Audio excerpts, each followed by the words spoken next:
Welcome to Kasao, Mukono district in central Uganda.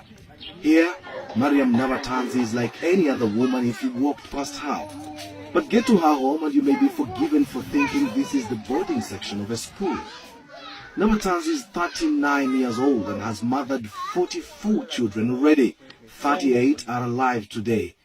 You heard right, 44 children, all delivered normally.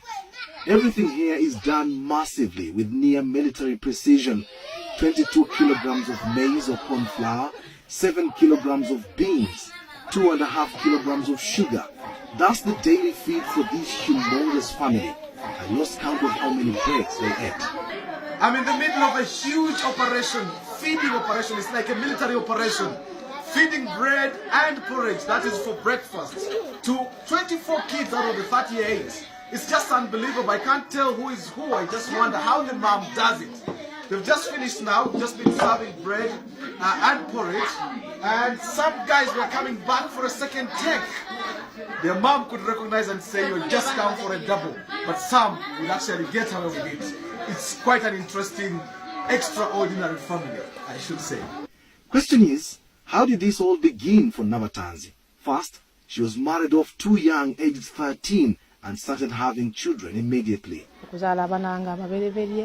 In my heart, I wish to have 6 children. I gave birth 4 times, and on each occasion, I had twins. 8 children were more than what I had bargained for.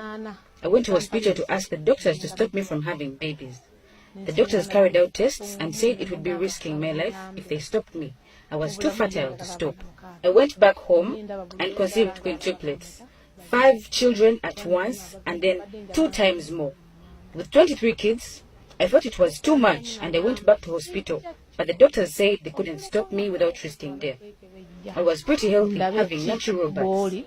Gynecologists say it's possible to be this fertile, although not commonplace. But once you have these many children, my question then is, how hard is it to name these children? We both break into a bout of laughter.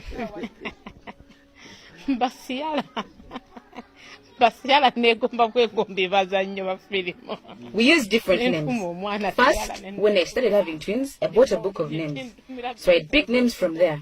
Then my husband is Catholic and I'm Muslim. So don't be surprised to see a Muhammad, then a Dennis. We pick from each side. Then we looked for ancestral names. When the numbers got bigger, I began picking names of my favorite movies, especially Nollywood. I've got Ciara's, Precious Ozokwa, Desmond Elliot, Genevieve Naji, and so on.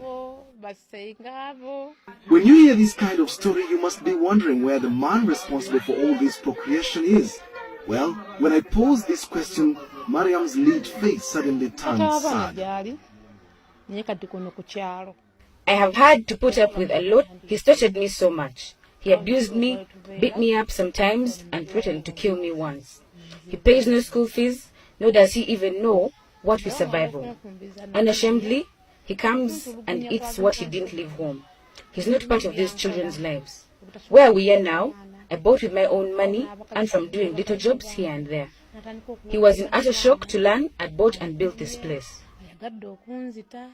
Her biggest challenge is looking after these children with an absentee father, foremost of which is school fees and feeding the children.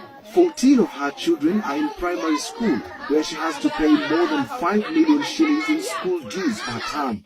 This is equivalent to around $1,500. Another 10 children are in secondary school. Some have been forced to drop out of school as the bill spirals out of control. Her dream is to educate all her children so that they may get a better life, not like what she's been through. To fund all this, she learned many skills including cake making, bricklaying, decorations, tailoring, cooking, and herbal medicine. She hates having to beg. There is no end to Mariam Nabatanzi's story. It's powerful, it's captivating. Yet somehow, I have to find a way to say goodbye. So what's her message? Abazadde abakyayina emitima egitunda abaana baabwe bakikomye. My message is mainly to parents. Stop selling your children through early marriages. We suffer too much while losing out on parental love that can never be recovered.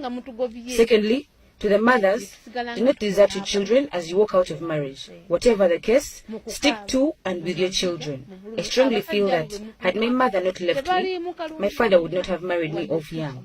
To the men, please shoulder your responsibilities. Don't leave it to the women.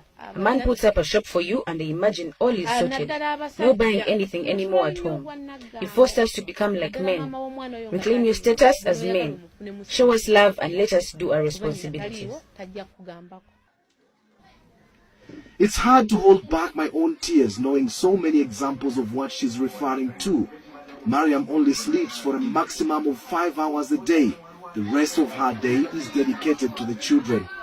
It would have been good to know what her neighbors make of her, but time wasn't on my side. But don't be surprised if she's declared the woman with the most number of children in the world from one man. Kasim Kaira, Azam News, Kasao, Uganda.